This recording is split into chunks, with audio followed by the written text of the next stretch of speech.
Bonjour et bienvenue à notre balado « Le cinéma, c'est au cinéma ».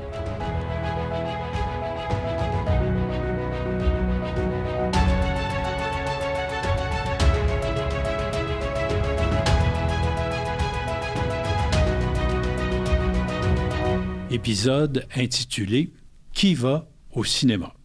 Bonjour Samuel. Salut Marcel. Ça va? Ça va bien toi? En pleine forme, numéro 1, avec un sujet qui me semble intéressant. Mais il faut dire par contre que ça va être le dernier de la saison. Puis je veux en profiter justement pour te dire que ce fut un plaisir pour moi d'avoir participé avec toi à ces balados. Je pense qu'on l'a pu... Ça l'a bien fait comprendre à travers toutes les époques, le cinéma, puis je suis bien fier de ça. Bien, merci. Puis, écoute, c'est partagé. C'est une joie pour moi aussi de pouvoir faire ces épisodes-là avec mon petit-fils qui est impliqué dans le même milieu que j'ai été pendant 50 ans. C'est un privilège que j'apprécie à tous les épisodes. Donc, ce sera donc le dernier. On reverra à l'automne à reprendre parce que là, on aura à ce moment-là l'ensemble de l'été pour faire l'analyse un peu plus, je dirais, mieux évaluée parce que les tendances vont reprendre la normale, ce qu'elles ne sont pas encore tout à fait. C'est ça, mais c'est dur d'avoir des bonnes analyses. On voit que c'est encore fragile. Oui. Les montagnes, ils montent, ils descendent encore. Fait que je pense qu'avec l'été, avec 4 gros films, un peu de films québécois aussi, je pense que ça va faire une belle tendance pour se projeter dans l'avenir. Exactement. Donc, notre sujet, évidemment, c'est qui va au cinéma. J'ai pris les chiffres de statistiques un peu de 2019 parce que les chiffres d'après sont tellement changés avec la COVID. Les admissions ont tombé dans certains cas de 70 % tout ça, donc ça n'avait pas rapport. Je me suis donc mis sur des rapports de fréquentation au Canada en 2019. Première constatation, entre les hommes et les femmes, c'est sensiblement séparé également, quoiqu'il y a un peu plus d'hommes. 51 % des hommes fréquentent les salles de cinéma, comparé à 48 % pour les femmes. Au niveau de la strate des âges, on voit ici, puis je vais en parler avec toi, on pourra faire un point de comparaison, parce qu'en ce moment, les 13-24 ans représentent 20 % à peu près des admissions. Les 25-34, pas loin de 20 aussi, là, 18. 35-44, ça baisse un peu à 15 %. 65 ans et plus, 15 % aussi. Là où je constate, moi, un changement majeur, quand j'ai commencé, il y a déjà 50 ans, écoute, on appelait ça dans le temps, les 14-25 ans représentaient 75 % des admissions. C'était que des jeunes. Puis, étrangement, aujourd'hui, sans savoir les statistiques, je me dirais pas, il y a 75 % des 14-25 ans, mais j'imaginais un bon 35 % peut-être, donc je suis très surpris d'apprendre ça. Ça a baissé beaucoup. Et, évidemment, la démographie n'est pas quelque chose, la population vieillit inévitablement. La scolarisation des gens elle a augmenté énormément, ce qui fait que les gens sont plus ouverts à la culture, sont plus intéressés. Donc, en vieillissant aussi, il y en a plus. Mais j'aimerais que tu me parles, parce que là, il y a un phénomène, d'après moi, majeur, et c'est le monde des jeux vidéo. Exactement. C'est vraiment le point que je vois qui aurait pu changer autant la donne. Surtout que je dirais l'apparition des jeux vidéo, on est peut-être 2005. Ouais. Je sais pas si toi, dans les années 90, c'était encore populaire. Moi, c'était un balbutiement. Okay. Là. Ça commençait à peine avec des petits jeux de base puis tout ça, mais comme ça, tu dis... pour que ça ait un impact dans qu'est-ce que je vais faire de ma journée, dans le fond. C'est peut-être 2005, mais surtout aujourd'hui, je pense qu'il faut comprendre que le cinéma, c'est une activité et la télé, le streaming, c'est moins une activité, c'est quelque chose que tu fais chez toi en te reposant. Mais là, où est-ce que c'est intéressant, c'est qu'ils ont réussi à amener, littéralement, je pense, une activité à pratiquer à la maison, ce qui est le jeu vidéo, car que tu peux être connecté avec 4, 8, 12, là, ça n'a plus de limite. Tandis que la TV, tu regardes seul, en couple, avec les enfants, c'est plus limité. Fait qu'on a vraiment réussi à amener une activité que tu peux passer 4-6 heures chez toi connecté. C'est là que ça fait toute la différence. Oui, c'est là que ça a explosé, d'après moi, chez les jeunes. Le fait de pouvoir faire des réseaux, des groupes d'amis Internet ou appelle-les comme tu veux, connectés via ces jeux-là. Ça a un impact majeur. Ça, je ne l'ai pas précisé, là, mais ça touche vraiment, je dirais, entre 16 et 20 ans peut-être, là, ben, plus condensé, là, mais oui. de 12 à 25 ans, là, à peu près. Là. C'est tout à fait cette strate-là, là, les 14-25 qui sont visés par ça, et ça a eu un impact, on le voit sur les assistances. Il faut dire que ça touche pas juste le cinéma, c'est déjà... ils sont pas capables encore de mettre de chiffres parce que c'est dur à calculer, mais il y a déjà beaucoup d'articles qui parlent que ça l'affecte énormément, même le streaming. Le monde choisisse les jeunes de jouer aux jeux vidéo, puis toutes les activités sociales, oui. De sortir, ça l'affecte énormément, ça aussi. Même l'écoute de la télé. Oui, vraiment beaucoup. Oui, les jeunes maintenant, la majorité ne sont plus à l'écoute de la télévision comme on l'a été à l'époque. Les choses ont changé, évidemment. Écoutez, quelle province au Canada, ça peut vous intéresser? Peut-être. Les gens ils vont plus au cinéma, c'est en Alberta. C'est suivi de l'Ontario et en 3e position, c'est au Québec. Et puis, il faut savoir que les cinéphiles représentent ceux qui vont souvent au cinéma, là, c'est 27% des gens, et c'est eux qui font le noyau dur des amateurs, de ce qu'on appelle les cinéphiles, ceux qui vont régulièrement. Et on se constate que ces gens-là, pour eux, c'est tellement important que 63% des cinéphiles vont voir les films lors de leur première semaine. Ça fait un petit parallèle avec ce qu'on avait discuté dans un ancien balado, que avant les films étaient sur une durée beaucoup plus longue. Là, ce chiffre-là vient vraiment démontrer que tout se passe vraiment quasiment dans une semaine. Là, fait que ça a beaucoup changé là, avec qu'est-ce que tu as vécu. Là.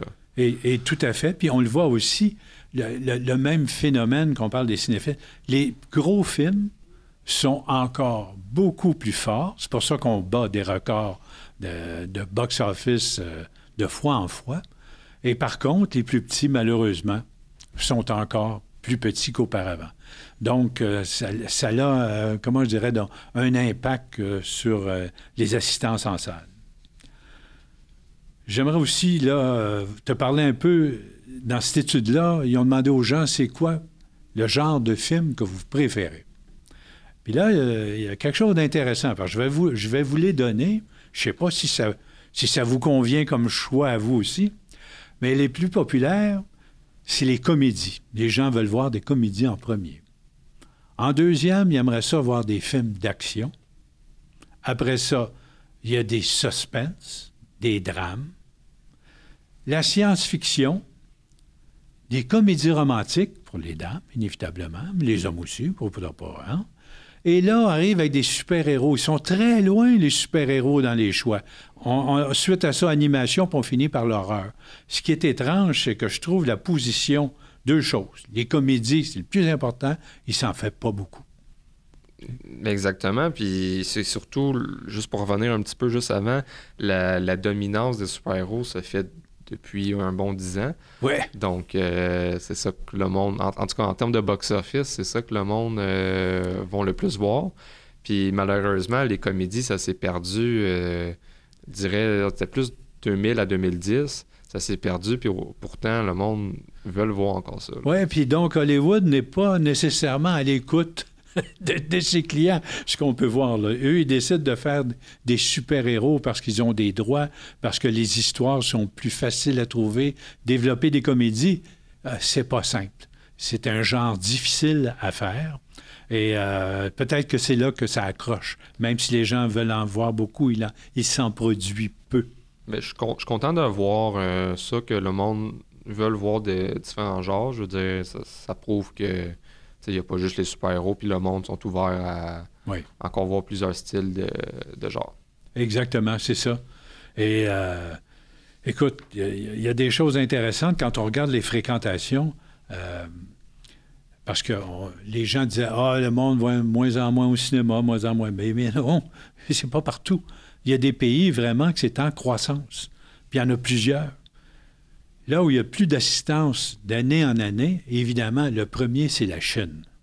La Chine, c'est un sujet intéressant parce que là, ça a littéralement explosé. Si on prend en 2006 le nombre d'écrans au cinéma aux États-Unis, 38 000, en Chine, 37 000.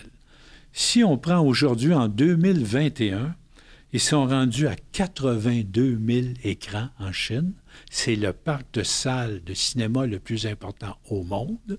Et c'est eux qui génèrent maintenant le plus de revenus. Pour te donner un exemple, en 2021, il s'est bâti 6 600 écrans. Donc, ça explose littéralement chez eux. Il faut dire aussi qu'ils ont une grosse population à combler là, Ouais. avec ce marché-là. Pourtant, on pourrait penser que justement, peut-être pour que Hollywood, ça serait une belle opportunité, mais continuer cette opportunité-là. Et les films qui sortent aux États-Unis pourraient quasiment, le domestique pourrait être quasiment égal en Chine Ouais. et aux États-Unis. Ça représente beaucoup de revenus et pourtant, autant que la croissance augmente, il y a une croissance, pardon, en Chine, Ouais. on a une tendance que les films américains ne sortiront de moins en moins en Chine.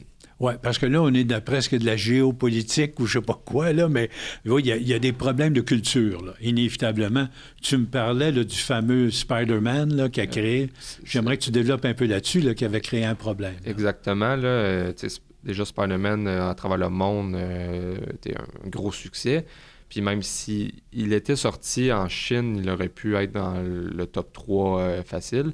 Et pourtant, on vient d'apprendre là, que pour sortir en Chine, la Chine a demandé à Sony de retirer la Statue de la Liberté. Wow. Et bon, mais Sony n'ont pas voulu. Donc là, ça montre là, vraiment les idées. Ouais. Les idées là, sont vraiment différentes. Et ça va loin, là. Et sans parler là, d'une autre scène là, où il y a de l'homosexualité, où c'est accroché aussi, là. Il y a un autre endroit au travers le monde où il fallait qu'on retire une scène qui était jugée amorale par certains. Mais pour survoler un peu, c'est ça, c'est intriguant. On voit qu'à travers le monde, pour les films, il y a deux mondes. Là. Oui. On essaie de sortir des films, puis ben, il y a d'autres pays qui n'acceptent pas. Fait que ça fait spécial. Là, c'est ça, la culture n'est pas la même partout. Et on voit qu'il y a des problèmes importants là. Et avec ce qui se positionne suite à la guerre et tout ça, que les camps sont en train de se distancer encore plus. Je pense qu'Hollywood ne devrait pas miser trop fort sur la Chine. Si tu veux, Marcel, pour revenir pour Doctor Strange, oui. Le pourcentage de monde, le profil, là, pardon, pour le week-end, ça a été 62% des hommes versus 38% des femmes. Et 27% de l'audience totale était entre 18 et 24 ans et 30% entre 25 et 34 ans. Pour finir, on voit que le film, c'était pas un film pour enfants, seulement 4% d'enfants. Là, je suis pas tout à fait sûr à quel âge ils considèrent ça. Je pense que c'est en bas de 12 ans. Oui, je pense que c'est ça la norme habituellement. Oui. Pour 8% de parents, là, donc l'enfant allait avec les deux parents, mais ça représente vraiment un faible 8%, 4% pour un Marvel. C'est ça. C'est pas un film pour toute la famille. On le voit bien, puis on voit le public cible, évidemment, c'est plus les hommes relativement jeunes. Donc, c'est assez niché, ces films de super-héros-là. Il y a toute une partie de la population qui ne sont pas là. Ben c'est ça que je trouve ça fascinant. Je veux dire, on parle que de ça. Le film fait beaucoup d'argent. Pourtant, pas que c'est limité, mais ça touche, tu sais, là, on vient de le voir, ça touche pas les enfants. Les personnes plus âgées, presque c'est ça. Fait que c'est vraiment condensé, puis pourtant, c'est ça qui est d'actualité, là. Oui, puis ça dénote tout le potentiel des films quand ils sont qui rejoignent l'ensemble. Comme Avatar. Exactement. Là, on a un film vraiment un gros potentiel, là, c'est de 5 ans à 90, à pas d'âge. Là. Tout à fait, c'est valide pour tout le monde. Et c'est ça qui est le plus important, d'aller rejoindre ces vastes publics-là.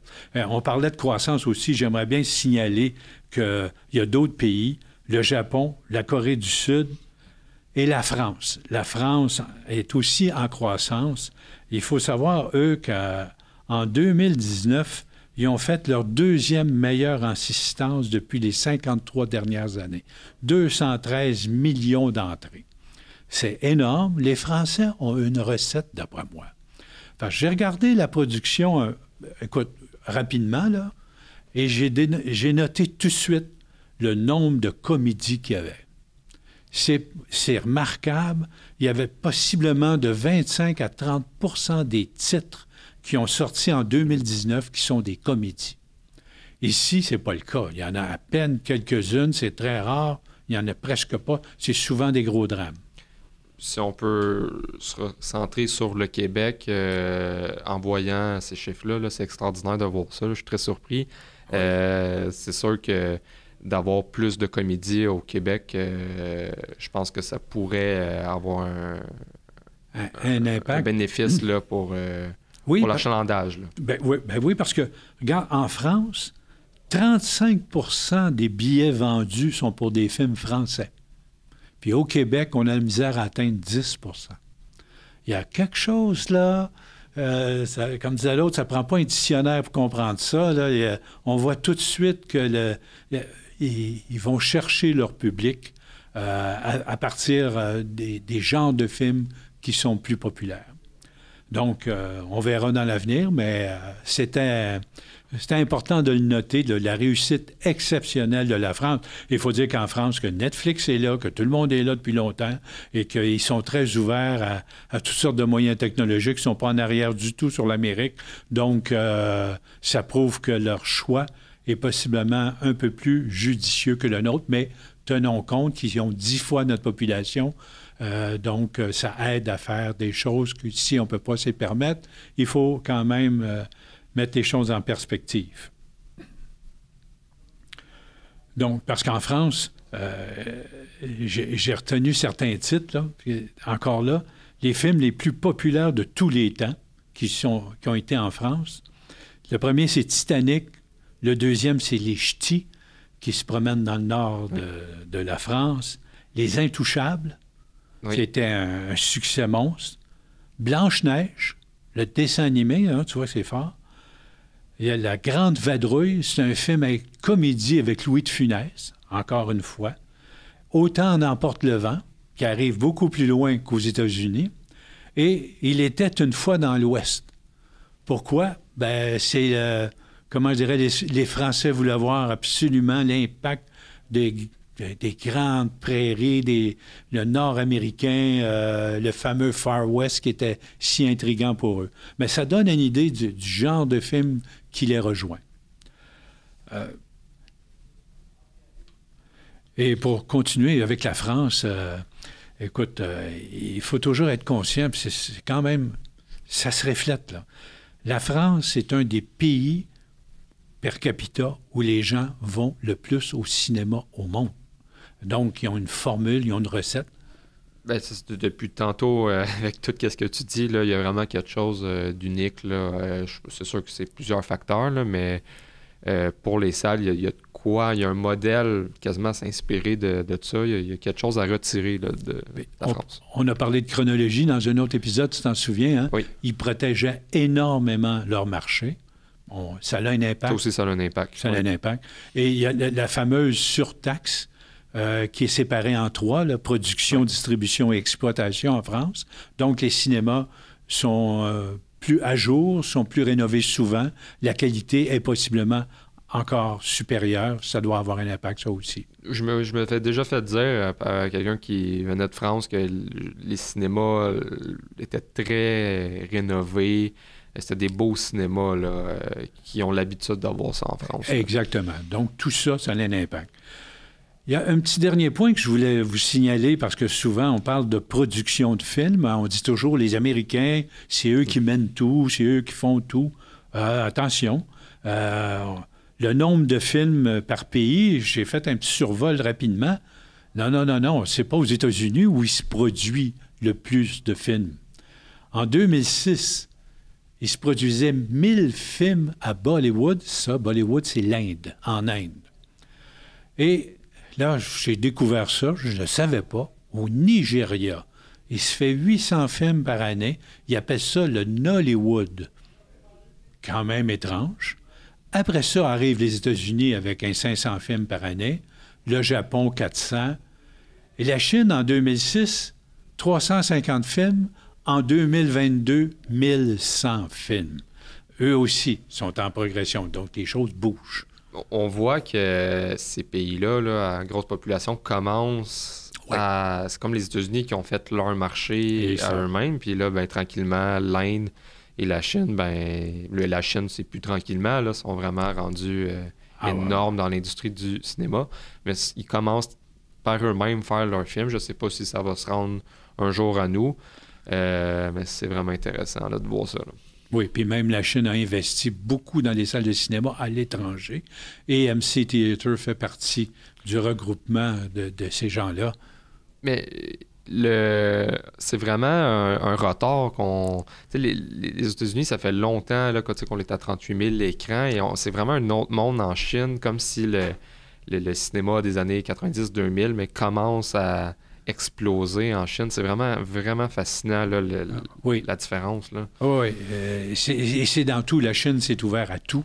Ils ont eu un potentiel tellement gros qui n'était pas desservi, qui maintenant, les grandes villes chinoises se développent, les gens ont besoin de divertissement. Et écoute, il y a un potentiel énorme, puis ils prennent de plus en plus leur place, inévitablement. Bien, je pense, Samuel, que ça a fait le tour. Écoute, il nous reste... à nous souhaiter à tout le monde dans le monde du cinéma, des salles de cinéma, un bel été. Et je pense que ça augure, en tout cas, à date, ça augure bien tant qu'à moi. Ben, moi aussi, puis surtout, on en avait déjà parlé, les films pour enfants. Je pense qu'il faut tout le temps un mix de films plus pour adultes, plus pour enfants. Là, je pense qu'on va être bien servi avec 2 piliers de chaque catégorie, là. Oui, parce qu'on s'en vient bientôt avec Top Gun, le Top Gun Maverick, là, avec Tom Cruise. Et d'ailleurs, pour l'instant, là, il y a une très belle réaction là, des premiers visionnages aux États-Unis. À ce qui paraît, c'est un super, le film est là. Super show. Ouais. Ouais. Il y a le fameux Jurassic World, tout de suite après, 2 semaines après. Oui. On a confiance beaucoup. Et le film pour enfants, d'après moi, qui peut être un des films marquants, c'est Buzz Lightyear. Lightyear, là, le fameux qui est tiré d'Histoire de jouets. Oui, là, exactement. Le fameux jouet qui va vraiment dans l'espace cette fois-là. Il y a ça, il y a les mignons numéro 2, les petits bonhommes jaunes, là, qui sont si populaires. Moi aussi, j'aimerais voir, parce que ça va toucher plus ma génération peut-être, Elvis, l'histoire de Elvis Presley, Tom Hanks en Colonel Parker, ça doit être quelque chose à voir aussi. J'ai bien hâte de voir. Il y a un film sur Thor. Oui, un quatrième volet, oui. Un 4e volet. Et on va finir l'année en beauté. Oui. Avec Avatar. Et donc, le teaser vient tout juste de sortir. Oui. Et avec le titre, etc. Donc, ça a fait beaucoup de mouvements, là, ça s'est fait jaser. Là. Oui, exactement. Je pense qu'il y a lieu, en tout cas, après l'été, avec tous ces succès-là, on va pouvoir les analyser, on peut voir l'impact, voir si les salles de cinéma ont repris leur place qu'elles avaient, leur fréquentation, est-ce que ça s'est modifié? Il y a encore, je pense, de la matière à faire de nombreux épisodes avec toi. Encore un gros merci, mon Samuel, c'était vraiment une joie de faire ça. Je te souhaite un bel été, plein de monde au cinéma. Oui. Et on se retrouve à l'automne. J'espère aussi. OK. Bien, d'ici là, n'oubliez pas, bien, le cinéma, c'est au cinéma.